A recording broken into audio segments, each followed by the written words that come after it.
अद्भुत कथा का दर्शन है। कैसे इस धरती पे मां काली का स्वरूप प्रकट हुआ, क्या कारण रही वो, तो बहुत ध्यान से सुने। शायद आज पहली बार आप ये कथा सुनेंगे, इसलिए एक एक शब्द बहुत ध्यान से सुनेंगे। एक शब्द भी छूटना नहीं चाहिए, वरना कथा फिर समझ में नहीं आएगी। भगवान राम रावण पे विजय प्राप्त करने के बाद अयोध्या पधारे और अयोध्या में राम का राज्य तिलक हुआ, राज्याभिषेक हुआ।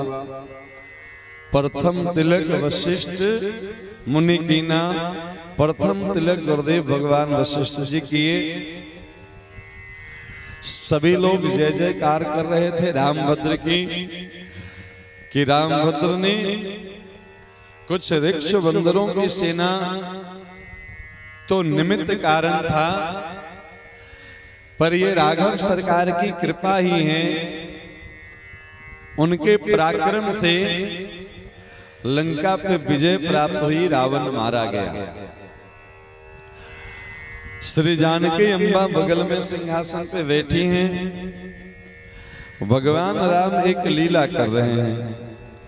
अपनी बाहों को, कोई बहुत पराक्रम बहुत बढ़िया काम करके आता है ना, तो अपनी तारीफ करता है, लोग उसकी पीठ थपथपाते हैं। तो भगवान अपनी भुजाओं को थपथपा रहे थे। माँ जानकी देख करके मुस्कुराई, बोले प्रभु आज ये कौन सी लीला हो रही है, आपकी बाहों में ऐसी कौन सी विशेषता हो गई। राघव सरकार बोले आप सुन नहीं रहे, इतने लोग हमारी भुजाओं की तारीफ कर रहे हैं कि इन्हीं भुजाओं से रावण को राघवेंद्र सरकार मारे हैं, लंका पे विजय प्राप्त किए हैं। तो त्रिकाल विजयी रावण को जिन भुजाओं के द्वारा मारा गया, उसकी थोड़ी प्रशंसा कर दे रहे हैं, उसकी थोड़ी तारीफ कर दे रहे हैं। इतने में सप्त ऋषि करुण क्रंदन करते हुए उसी राज्यसभा में उपस्थित हुए। 7 ऋषि दंडवत प्रणाम किए, बोले सरकार आपने 10 मुख वाला रावण को तो मार दिया, पर एक रावण और है इस पृथ्वी पे जो 1000 मुख वाला है, सहस्त्र मुख वाला रावण। नाम सुने हैं आप लोग? 1000 मुख वाला रावण नहीं सुने होंगे, सुन लीजिए। वो 1000 सिर वाला रावण, 1000 मुख मतलब 1000 सिर। सप्तऋषि बोले भगवान ये दशानन से भी ज्यादा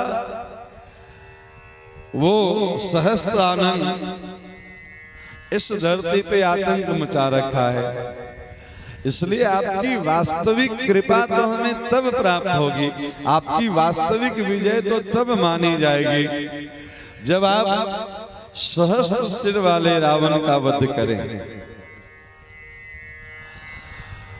भगवान राम बोले अभी करते हैं। वो धनुष्वान उठाए और उस सहस्त्र रावण से युद्ध करने के लिए चल पड़े।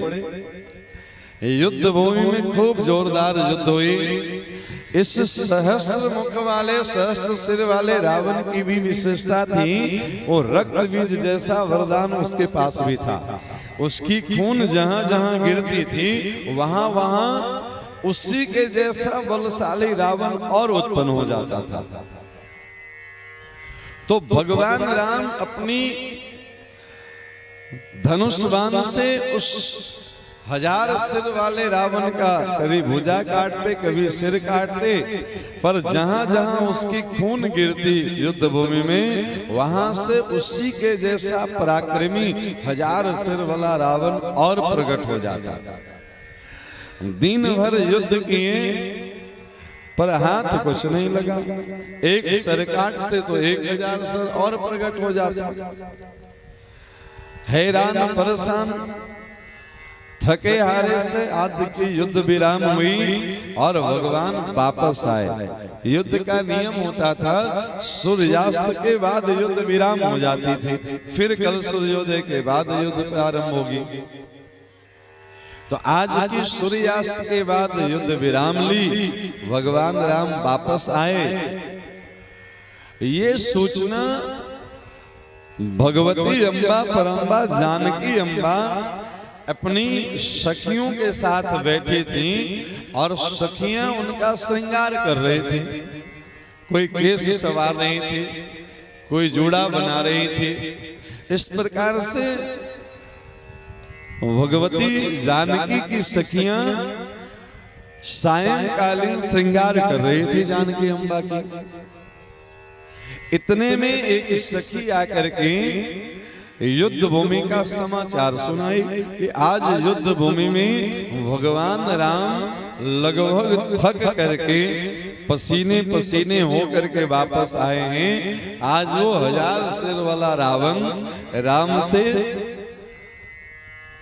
जीता नहीं गया। आज वो राम को परेशान करता रहा दिन भर।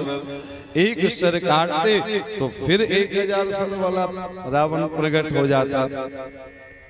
इतना सुनना था कि भगवती जानकी ने एक हुंकार करी और अपनी खुले केसों से इस तरह से अपनी सर को हिलाया, क्रोध में आकर के हुंकार करी और मां भगवती जानकी के केस पास से एक शक्ति प्रकट हुई।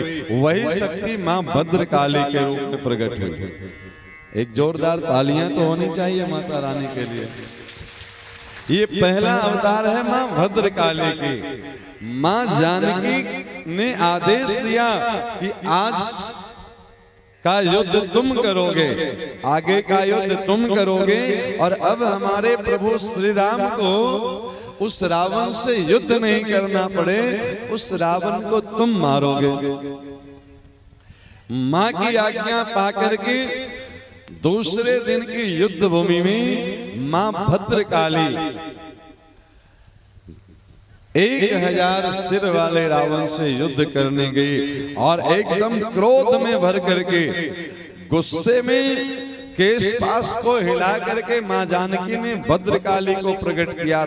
उनके हुंकार से मां प्रकट हुई तो मां भद्रकाली भी क्रोध में भर करके चंडी का रूप लेकर के चली हैं और उनके एक हाथ में खप्पर है, दूसरे में कटार है और वो 1000 सिर वाले रावण का सर काटते जाते हैं और उसका खून खप्पर में पीते जाते हैं। और आप देखेंगे मां भद्रकाली के हाथों में वो उसका मुंड भी दिख जाएगा। उसकी सिर ऊपर उठाते, उसका जो खून नीचे गिरने वाला था कुछ तो एक हाथ से खप्पर में ले लेते और कुछ अपनी जीभ से उसका पान कर जाते। तो देखेंगे मां भद्रकाली का जीभ भी एकदम लाल लाल दिखाई देगा।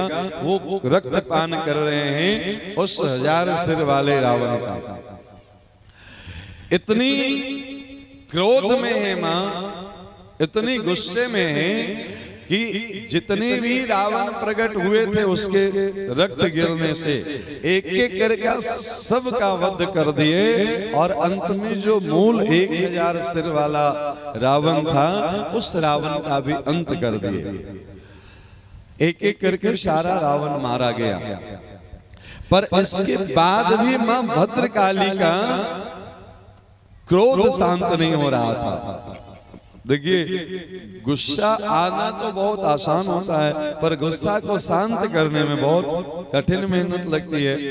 मां क्रोध में आकर के घंटों युद्ध की थी तो वो क्रोध में भर करके एकदम रणचंडी बन करके भद्रकाली बन करके इधर से उधर जो रुंड मुंड बिखर रहे थे ना रावण के, उसको जो है सो अपनी कभी लातों से मारती, कभी गेंद की तरह उसके सिर को मारती।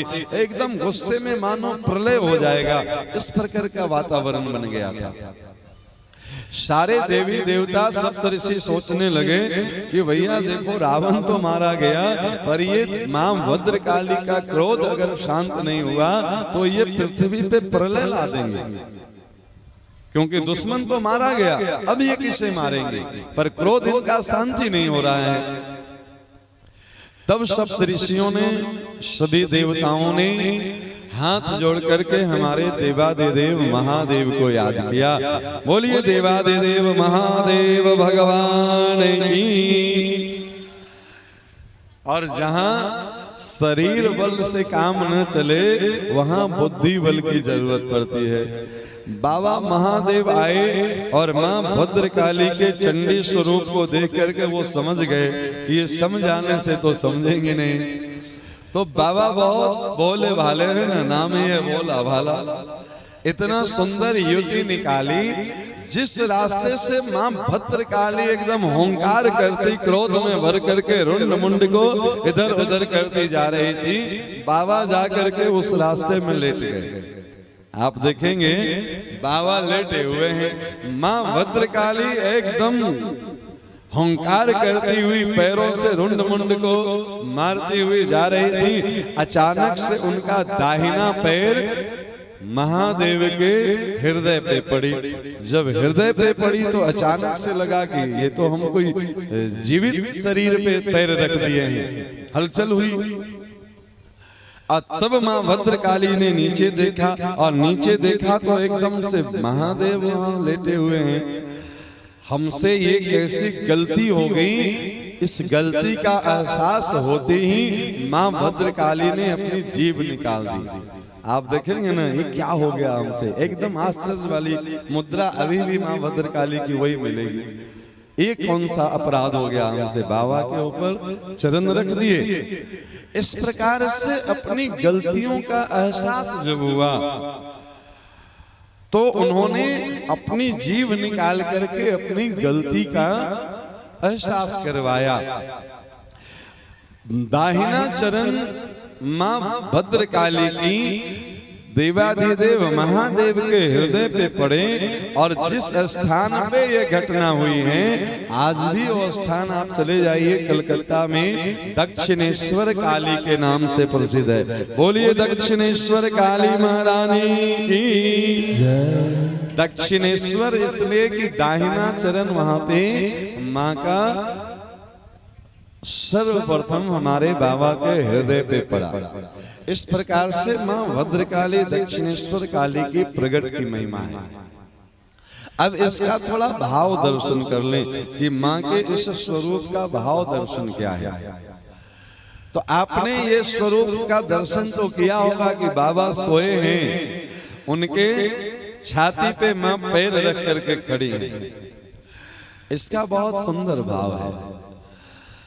हमारे बाबा महादेव महाकाल हैं और ये महाकाली हैं, और महाकाल और महाकाली एक शिव हैं और एक शक्ति हैं।